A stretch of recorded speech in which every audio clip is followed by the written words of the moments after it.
આ છે કરેણ, પીળી કરેણ. હવે માથામાં ટાલ પડી ગઈ હોય તો આ તોડે એટલે આમાંથી દૂધ નીકળે, આમાંથી દૂધ નીકળે. અને દાણા મોટા મોટા આવે, એ તોડે તો અહીંયાથી દૂધ નીકળે. આ ડાળી તોડે તો ડાળીમાંથી દૂધ નીકળે.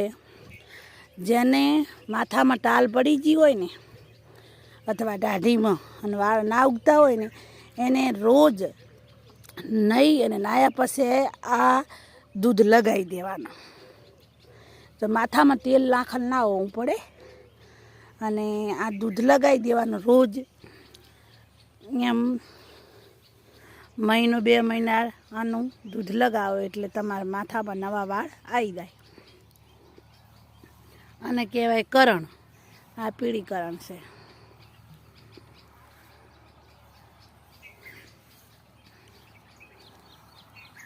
જેને માથામાં ટાલ પડી ગઈ હોય ને એને આનું દૂધ લગાવવાનું.